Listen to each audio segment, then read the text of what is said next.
Friends, તો સ્વાગત છે તમારું સ્વાદની સફરમાં। આજે આપણે માત્ર 5 મિનિટમાં રેસ્ટોરન્ટ સ્ટાઇલ મસાલા પાપડ બનાવીશું। આજે આપણે મસાલા પાપડને બે અલગ રીતથી બનાવીશું। મસાલા પાપડ માટે પાપડ કેવી રીતે શેકવો, ટેસ્ટી સલાડ કેવી રીતે બનાવવો અને તેને પાપડ ઉપર ક્યારે ઉમેરવો જેથી આપણું પાપડ ક્રિસ્પી રહે। તો ચલો સ્ટાર્ટ કરીએ। તો તેના માટે મેં અહીંયા 1 નંગ ઝીણી સમારેલી ડુંગળી લીધી છે। ડુંગળીને આપણે એકદમ ઝીણી સમારીને લેવાની છે ને 1 નંગ ઝીણું સમારેલું મરચું લઈશું। જો તમને તીખું પસંદ ના હોય તો તમે કેપ્સિકમનો પણ યુઝ કરી શકો છો ને તેને સ્કીપ કરવું હોય તો તમે મરચાંને સ્કીપ પણ કરી શકો છો। સમારેલી કોથમીર લઈશું ને મેં અહીંયા 1 નંગ ટમેટું લીધું છે। ટમેટું પસંદગી કરતી વખતે ખાસ ધ્યાન રાખવાનું કે તે કઠણ હોય। કઠણ ટમેટું લેવાથી તેમાં રસનો ભાગ ઓછો હોય છે જેથી આપણો પાપડ લાંબો ટાઈમ સુધી ક્રિસ્પી રહે છે। તો ટમેટાને આપણે કટ લગાવી લઈશું ને તેની વચ્ચે જે બીજનો ભાગ છે તેને આપણે કાઢી લઈશું। મસાલા પાપડ બનાવતી વખતે હંમેશા રસ અને બીજને કાઢીને જ ટમેટાને યુઝ કરવાનું। તો આપણે તેને લાંબી સ્લાઇસમાં કટ કરી લઈશું, ત્યારબાદ તેને ઝીણા સમારી લઈશું। મસાલા પાપડમાં ટમેટાને હંમેશા એકદમ ઝીણું સમારીને જ યુઝ કરવાનું। તો મેં અહીંયા સરસ એવું કટ કરી લીધું છે।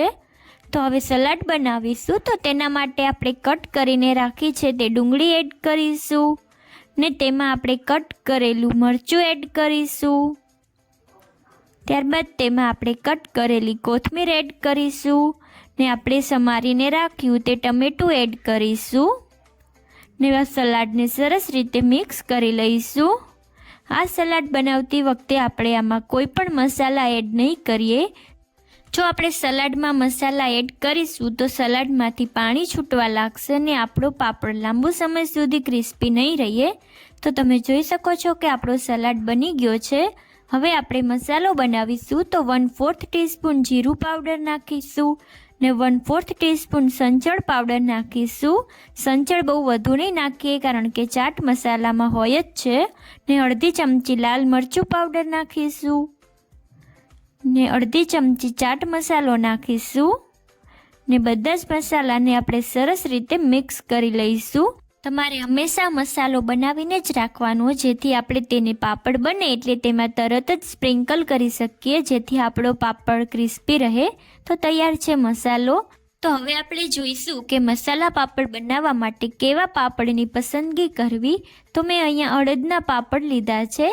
તમે આની જગ્યાએ લસણ ફ્લેવરના પાપડ કે કોઈ બીજા પાપડનો પણ યુઝ કરી શકો છો, પણ એ વાતનું ખાસ ધ્યાન રાખવાનું કે પાપડ તૂટેલો ન હોય। તો ચલો પાપડને શેકી લઈએ। તો તેના માટે એક તવા રાખીશું ને તેમાં આપણે પાપડ રાખી દઈશું ને એક કોટનના કપડા દ્વારા તેને સરસ રીતે પ્રેસ કરતા જઈશું ને શેકી લઈશું।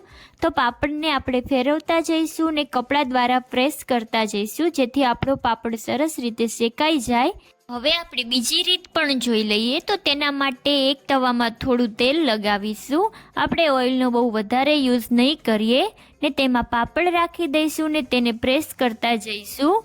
પાપડને આપણે ડીપ ફ્રાય નથી કરવાનો। તો હવે પાપડમાં આપણે ઉપર પણ થોડું ઓઇલ લગાવી દઈશું ને તેની સાઈડ ચેન્જ કરી લઈશું ને તેને પણ કપડા દ્વારા પ્રેસ કરતા જઈશું। આવી રીતે પાપડને શેકવાથી આપણા પાપડનો સ્વાદ એકદમ ફ્રાય કરેલા પાપડ જેવો જ આવે છે। જો તમે ઓઇલ વધુ ન ખાતા હોય તો તમે તેને આવી રીતે પણ ફ્રાય કરી શકો છો। તો તૈયાર છે આપણો એક શેકેલો પાપડ અને એક માત્ર 2 થી 3 ટીપા ઓઇલમાં શેકેલો પાપડ। તો હવે તેમાંથી એક પાપડ લઈશું અને તેમાં આપણે બનાવેલું સ્પેશિયલ સલાડ નાખીશું। તો આપણે ચમચી દ્વારા થોડું થોડું સલાડ નાખતા જઈશું અને તેને સરસ રીતે સ્પ્રેડ કરી લઈશું। હવે આપણે પાપડ ઉપર બનાવેલો સ્પેશિયલ મસાલો સ્પ્રિંકલ કરીશું। આ મસાલાને આપણે બનાવીને જ રાખ્યો છે તેથી આપણે તેને તરત જ સ્પ્રિંકલ કરી શકીએ છીએ। તો તૈયાર છે આપણો એકદમ રેસ્ટોરન્ટ સ્ટાઇલ મસાલા પાપડ। તો હવે બીજો પાપડ રાખીશું અને તેમાં પણ આપણે બનાવેલું સલાડ એડ કરતા જઈશું ને તેને સરસ રીતે સ્પ્રેડ કરી લઈશું। તો મેં અહીંયા સરસ રીતે સલાડને સ્પ્રેડ કરી લીધું છે। તો હવે આપણે એમાં એક ખાસ ઇન્ગ્રીડિયન્ટ ઉમેરીશું, તે છે એકદમ ઝીણી સેવ। આપણે જે ઝીણી સેવ આવે છે તેનો યુઝ કરવાનો છે, તો તેમાંથી થોડી સેવ લઈશું અને તેને આપણે ઉપરથી નાખીશું. રેસ્ટોરન્ટમાં પણ આવી ઝીણી સેવનો જ યુઝ કરવામાં આવે છે, જેનાથી આપણો પાપડ એકદમ રેસ્ટોરન્ટ સ્ટાઇલ બને છે.